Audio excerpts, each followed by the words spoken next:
Hi, we're here at the UK Martial Arts Show and I've been accompanied by Steve. Would you like to tell us a little bit more about yourself? Yeah, my name's Steve Isles. I run the Video School. We've got schools in Sunderland, Coventry, Hereford, Worcester and Norfolk, which is where I live. I've been training since 1985. Yeah, it's a long time. I absolutely love Japanese sword. It's a really important year to me as well. Yeah? Yeah. I won't tell you why. And that's when your mum and dad were born. No, I was born. Really? Yeah. Oh, well, there you go. You know, But there we go. I know, like, yeah. Yeah. I mean, it's something I've done karate, I've done kabudo, I've done the itami and stuff like that. I started. I'll never forget. I saw an advert for the Japanese sword. There was a big film out called Budo the Art Killing. Excellent film. Back in the late 70s, everybody was looking at it and saying it was on DVD, video game.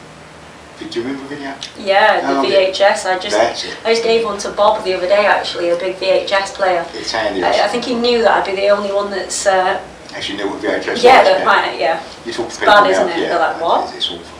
Anyhow, and there was a picture on the front of this shop that I used to walk past when I was living in London. And there was a picture of Nakamura Sensei cutting through to tatami.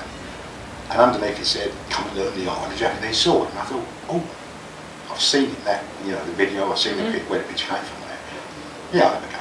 I'll try that. So I've been in martial arts for about 5 or 6 years or something. And I was looking for something. So what I did is I went along to this little club in Grove Park in London, and I met the instructor there called David Dyer.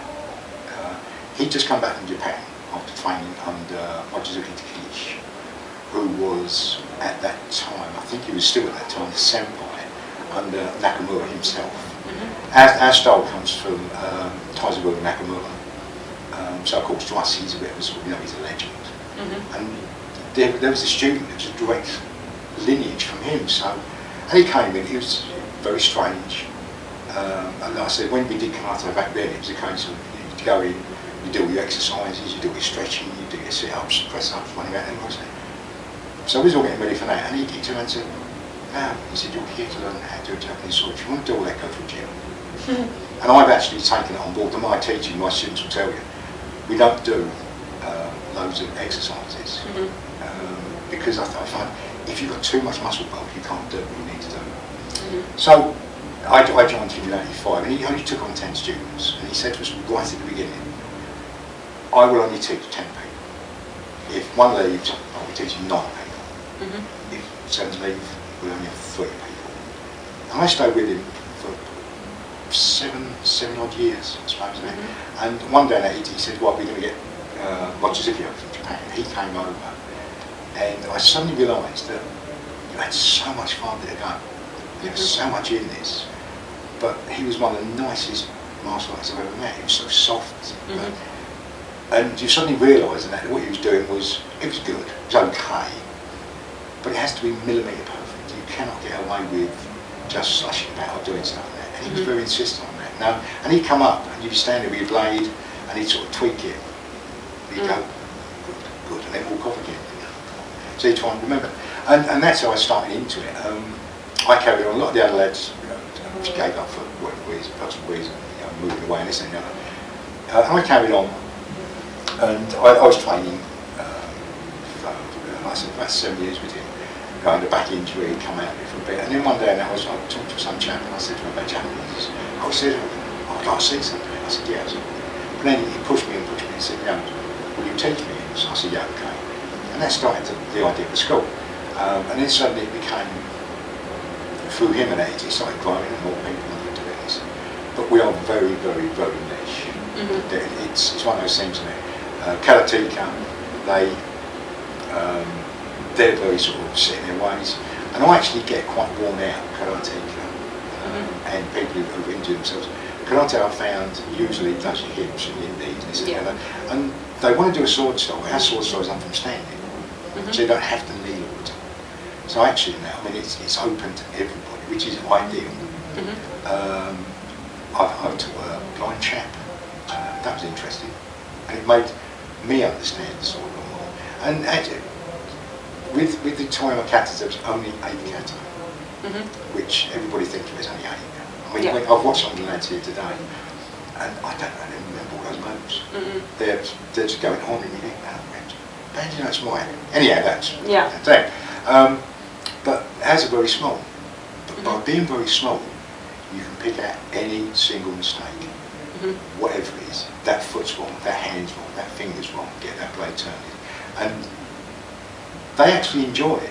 They also moan about going away with headaches. It's, every time I come out, I'm doing it, and then you come home and say, no, you know. It's, I'm very sparse with my compliments on anything.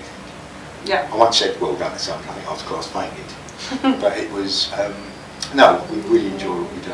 And I think that's brilliant. The people have a lovely week. Are you doing a stand at the weekend here? Have we're doing demos. Yeah. Have you brought things with you and swords to cut through? Yeah. I actually just had one, a young lady, she came up to me just while I was outside and she said, I want to talk to you about sword, this and the other. And she was in the audience and I don't want to be the big Steve Isles, I'm going to do this, I'm going to do that. I don't want students to do it. And I did a couple of cuts and I did it last year as well. That's why I was come up and she was sitting in the audience. I said, come here, you can go. So I let her go. It was interesting. Would I be able to have a go at doing that with yourself for like a live video and do like another interview but giving it a go? If you want to. Because it's very niche. I've got, I love weapon work. That's one of my things I got into when I was 14, 15. So I understand about how niche some of the styles are. Oh God, yeah, it is. And it's interesting what you say about there being like very few moves in the forms. Yeah. Whereas there is a lot of martial arts that have 90 move, 100 move katas. I actually, I use that as an example because, like I say, I get a lot of worn out karateka, which is a pleasant way of putting it. It's just worn out. And I try and use karate to sort of educate them as to what we're doing. You know, when you throw a cut, you don't throw a punch with your arm down across there. You go straight forward. So what's the point of doing a cut where it finishes over there? Yeah. So it's not willing. Wasting energy. Yeah, exactly. Yeah. Exactly. I mean, as is based on the 1925 military style. So what it was designed for is you'd have a bunch of NCOs turn up, get their training, and they go to war. Then another bunch of turn up, go to war. So that standardised it. They started. The style came about because during the First World War, the Japanese, who were actually on our side fighting with the British, they weren't very good with their swords. And of course, then you had a nationalistic Japan rise, and that's where the katana came in. That's why the Japanese officer's sword actually looks like a samurai sword, because suddenly the emperor's allowed you to wear this sword, so you must be a samurai. You know, and this national fervour suddenly came into it. But some of them couldn't use it. They weren't very good. So they go into defensive school to learn it. And of course, there were so many different styles of sword work that, of course, you had them on the playground, do cat number one turns that way, one goes this way, one goes, no, stop, we can't do that. So they standardised it, and a committee put together, there were 5 styles, 5 techniques to start, 5 cats to start with. Then another 2 were added, because they thought, there aren't quite enough more here, so that's 7. And then Nakamura Sensei actually put the 8th one in, which is Sumoigiri. And his book, it's really weird, he brought out, there was a book written for him and translated for him. I can't remember how long, 5, 6 years ago I suppose. And I said to all the students, the moment he came I bought a copy and read through it, and it is exactly what they needed. So I said to everybody, right, you've got to buy this book. Which book was that? Spirit of the Sword. It's called The Spirit of the Sword by Taizaburo Nakamura. Okay. And the information in it is amazing. And one of my lads came up and said, he says a lot of stuff you say. That's unusual, isn't it? Really, you know what I mean? And yeah, it's strange, you know what I mean? But that's where our style comes from. And we've kept it as close to what I was taught back in '85 as I can. I find it really, really important. I mean, obviously, '85, it's 34 years ago. I know, yeah. I've been lying, telling everyone I'm 21. So that's gone. It has, hasn't it, a few times, but twice now. But yeah, so 1985, you trained and to be one of 10. So for an instructor to come across and teach only 10 people, back in '85, he was obviously wanting to teach it from a point of view of quality. Yes, very much. Because with the weapon work, it is harder to teach larger number groups because you've got a lot more Well, you see, focus. he was quite clever actually, because as an instructor in that, your school keeps growing and then people leave and people come in. So, because I used to teach Kabuto as well. Okay. So, and you always start with the bow. For us, it was always the bow to start. So you'd start teaching bow, and then you would turn up 1 week. So then next week I've got to go for the pre-sit, and then somebody starts the week after.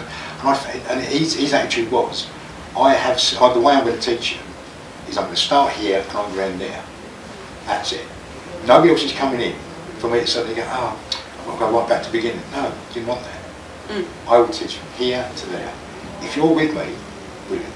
If you're not, don't be. So it was really unusual because he didn't start the club to make loads of money. He didn't start the club to make make himself a star or anything like that. He just did it because he had all this knowledge.